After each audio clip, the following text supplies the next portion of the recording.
everyone, and welcome to the Creative Cast. I am so happy that you are joining me today.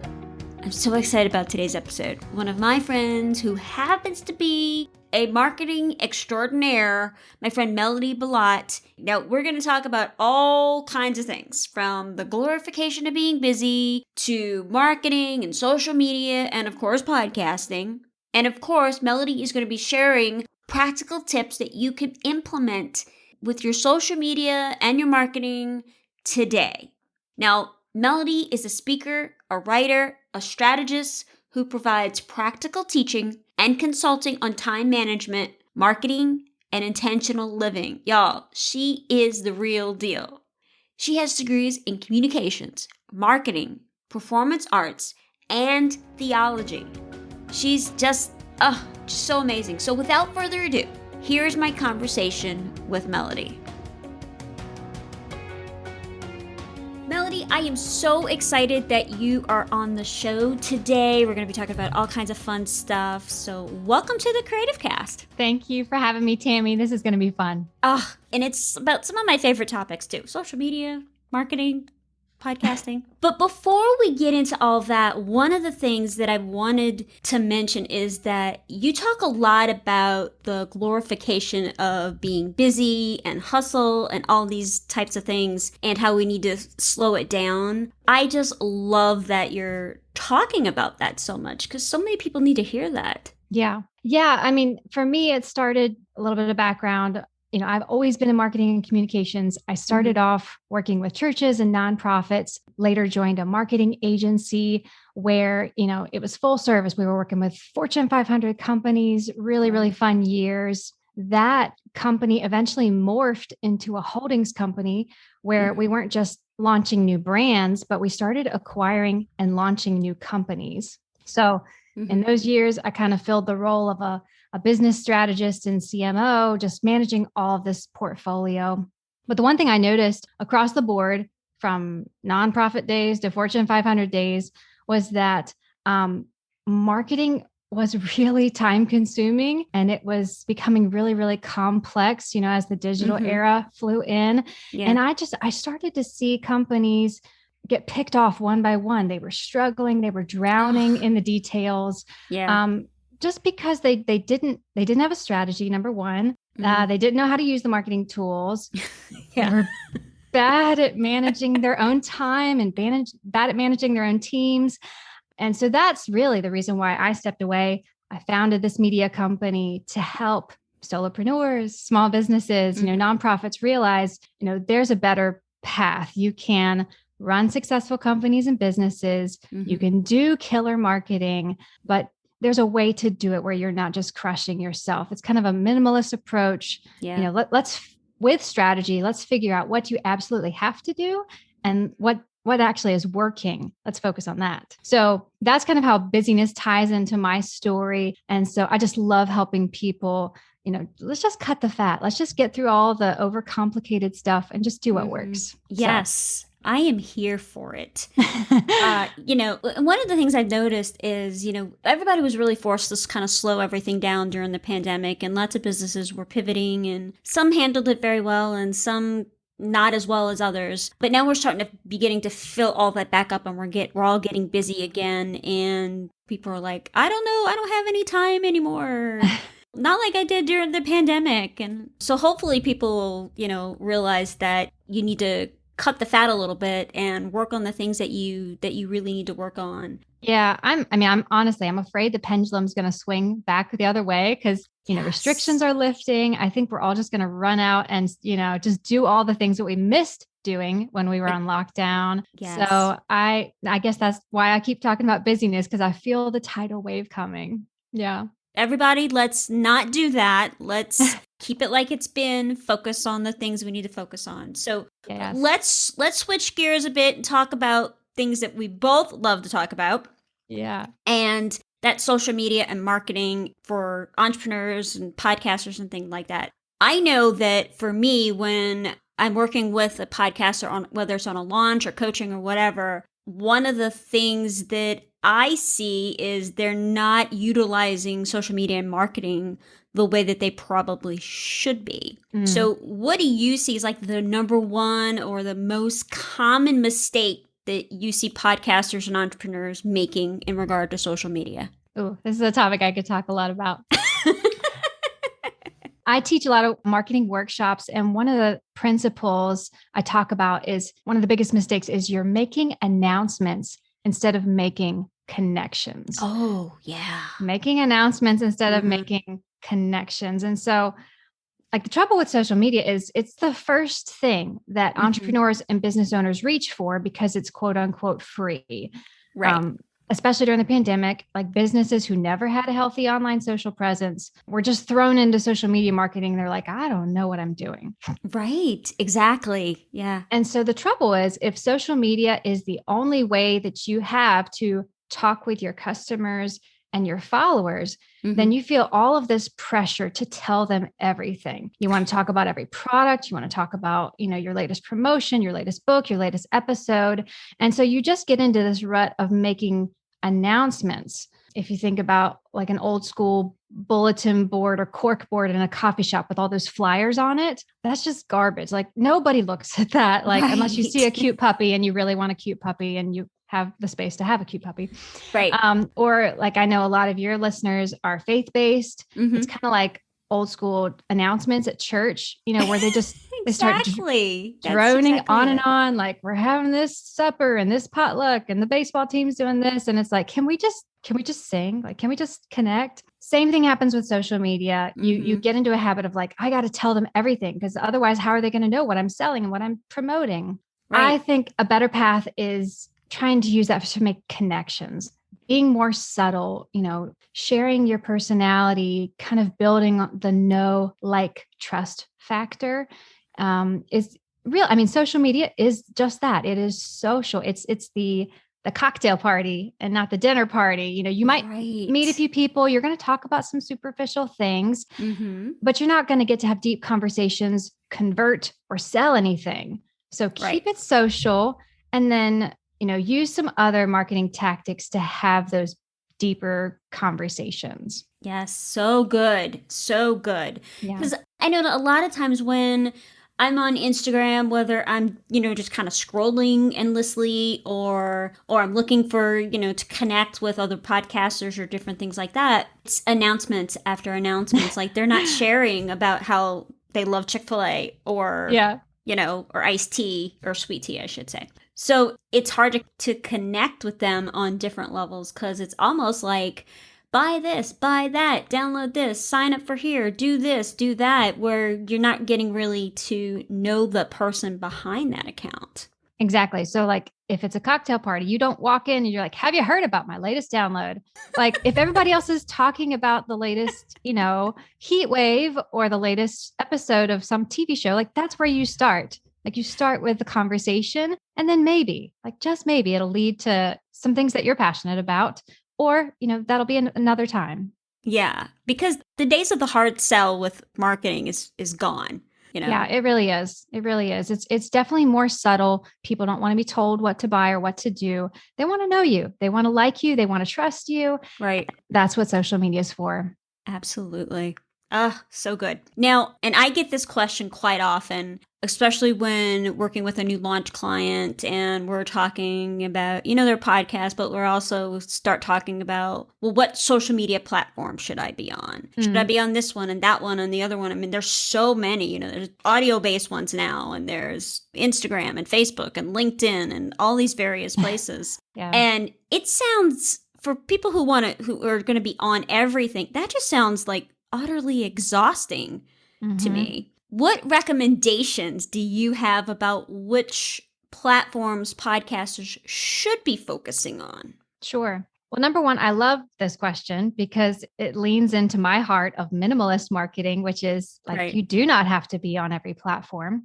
Number two, what I'll say is I still want you to claim the URL or the handle on all of those platforms. So think of it like real estate, just grab them all up. I was listening to a conversation with Jenny Randall and Mary R. Snyder, I think, and they were talking about the strangest URLs and handles that they've bought over the years. And go get them all. By all means, claim all of the handles, but pick and choose where you want to be present and be all there. So there's no hard and fast rules about which platform is the best for podcasters. Usually the exercise that I take my clients through is helping them find the perfect mix. So like first thing you want to do is look at your own personality.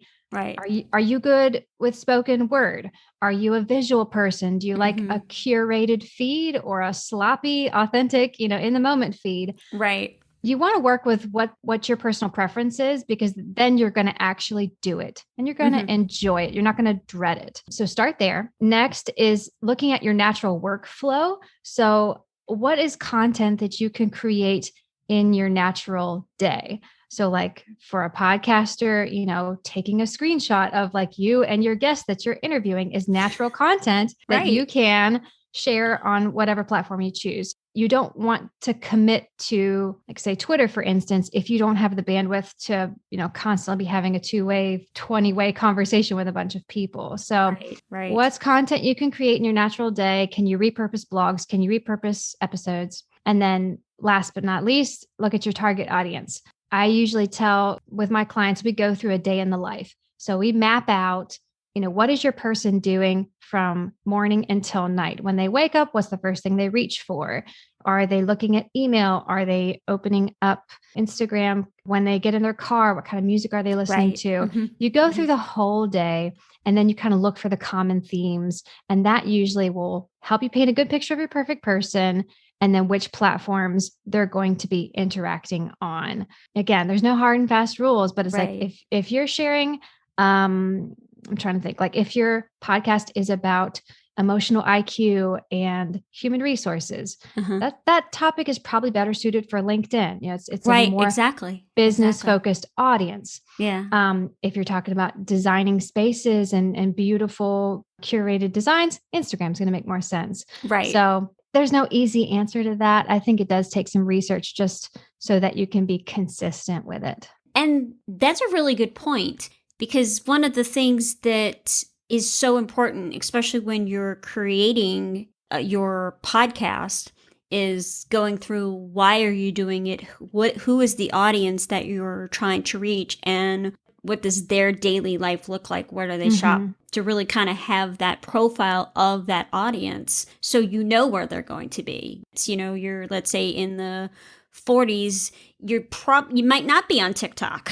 Yeah. You're probably more likely you're going to be either on Instagram or Facebook. If they're very visual, then most likely they're going to be on Instagram. So doing all those things on the front end of building your podcast is going to help with all of your marketing down the road. Already going to know the answers to those questions. Right. And if you find, your perfect person is on TikTok and you are not that demographic, that's a good sign that you need to outsource. You need to hire somebody to help you out. Maybe you need to shift a little bit because you're not going to connect with that audience. So exactly. Now, social media is just one piece of the bigger marketing puzzle. And I know sometimes podcasters, they just think about the social media first because it's right there, it's in the moment, and everybody has it pretty much. So, but what are some of the other tactics or strategies that podcasters should be looking at beyond the social media?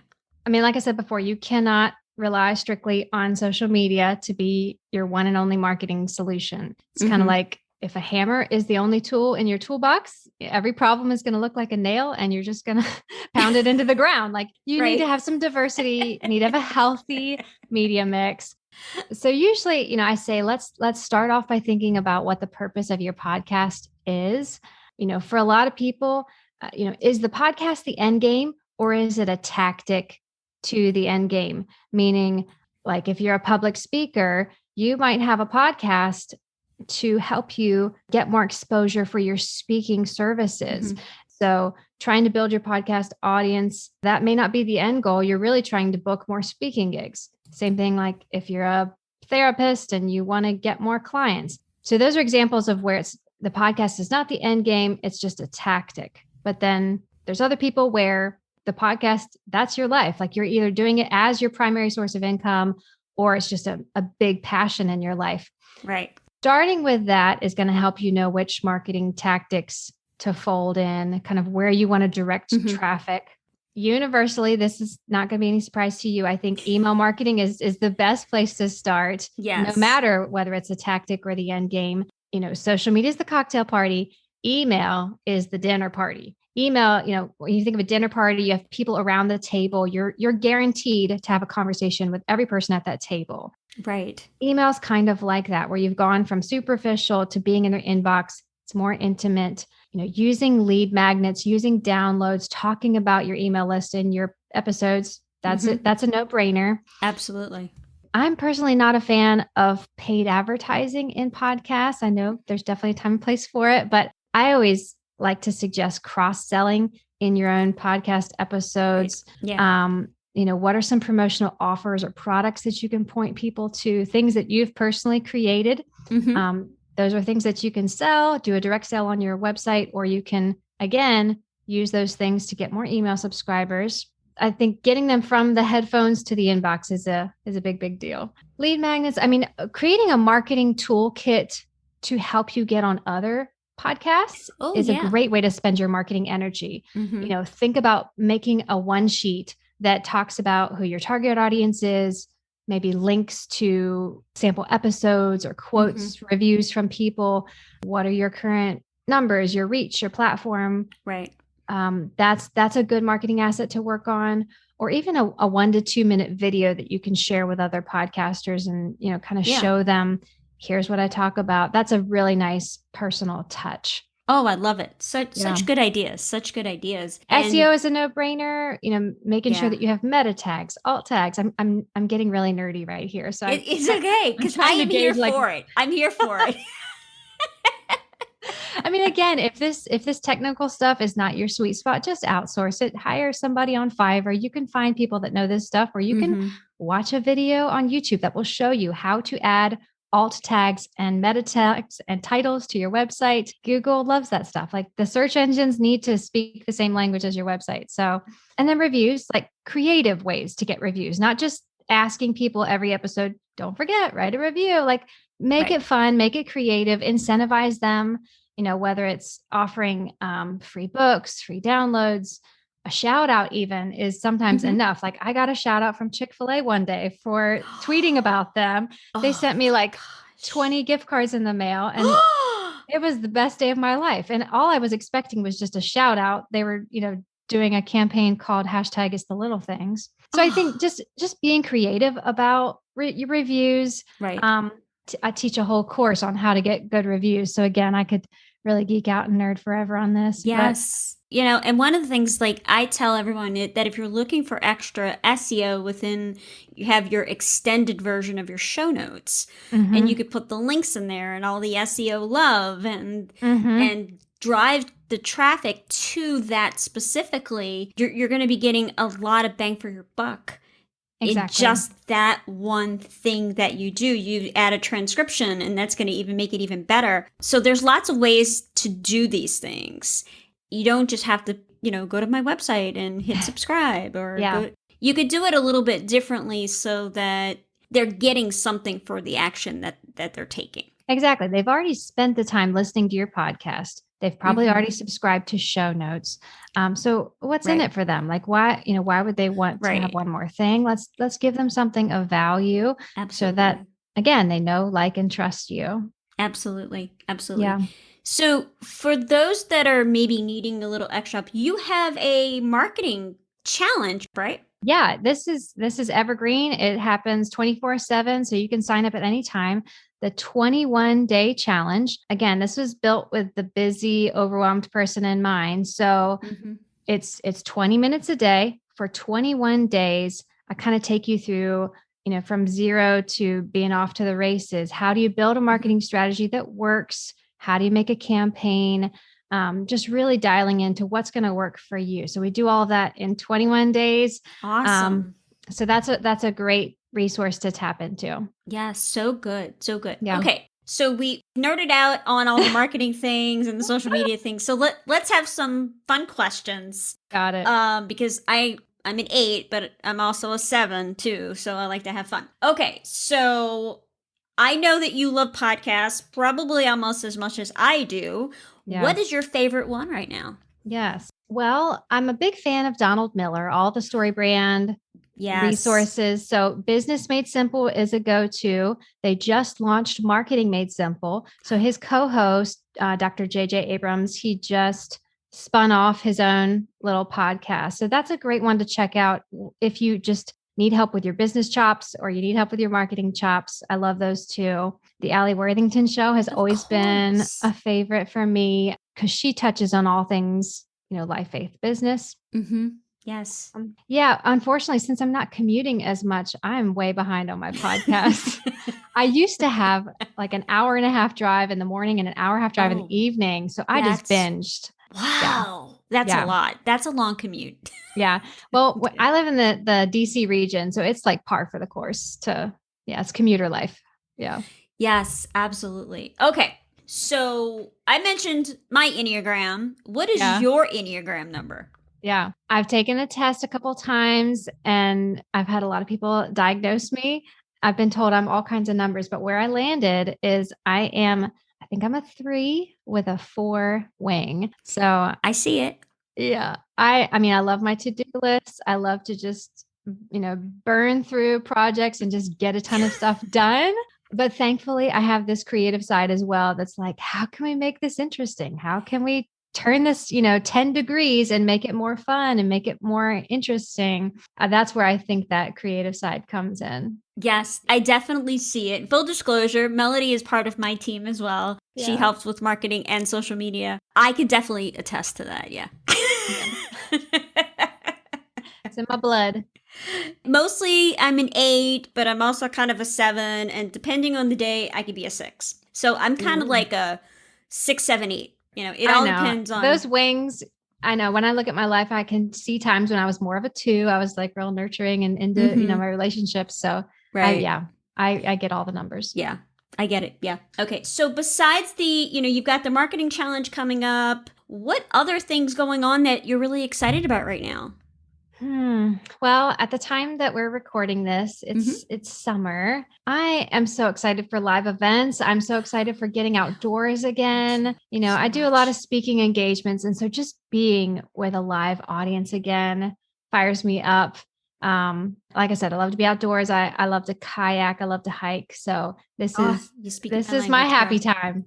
Yep. Yes, summer is my favorite time of year. Number one, because I live in Iowa and it's really the only time I can go outside and enjoy the sun, because I grew up in the South and I need my vitamin D. My husband says I'm like Superman, where he has to go and, recharge with the sun. Yeah, that's me. Same way. We were at an event last night in the next town over, and they had live music and people talking and the food trucks, and the kids were playing, and nobody was wearing masks. Everybody, is in a good spot, and it was so much fun. It wasn't anything super spectacular, but it was so much fun, and to see people we haven't seen in quite a long time, and just kind of reconnect and just be out in the community. It was fabulous. Exactly. So, yeah, it's beautiful. I love it. Okay, so tell everyone where they can connect with you. How can they find out more about you? And if they want to hire you, which I highly recommend, tell us all those details. Sure. Yeah, pretty simple. melodybelotte.com. It's B as in Bravo, ELOTTE.com. And then on all the socials, I am at Melody Belotte. And I would love to say hi and talk to you. So yes, I'll make sure to link all this in the show notes, so you guys can definitely check that out. Well, Melody, thanks so much for coming on the show today. Yeah, this has been a blast. It is fun. And we're going to geek out later on all things. Absolutely. Isn't Melody awesome? Now, I definitely want you to go check out her 21-day challenge. It's available on her website at melodybelotte.com. I'm going to drop that in the show notes for you with the link to the 21-day challenge. It's going to help jumpstart your marketing. It's 20 minutes a day for 21 days. Make sure that you go and check it out. Now, if you would like to be a guest on the Creative Cast, I would absolutely love to have you. Go ahead and drop me an email at hello@tammymunsoncreative.com and we'll get you scheduled on the show. Now, I have a question for all of you. Are you subscribed to the podcast? If so, thank you so much. If not, friend, why? But seriously, I would love for you to tell your friends about the show, subscribe, and leave a rating or review on Apple Podcasts or wherever you get your podcasts, because it helps others find out about the show. You can find out more information about how to do that in the show notes for today's show at tammymunsingcreative.com/episode 15. Now, ladies, I say this each and every week. I truly mean it from the bottom of my heart. Y'all are my heroes. I believe in each and every one of you. I believe that experience and production fatigue and intimidating tech shouldn't hold you back from doing the things that you want to do or sharing your story. So let's walk through the journey together so you can spend less time worrying about the details and more time spreading your message, telling your story. So I hope that you have a great day, and I will talk to you next Monday. Bye, y'all.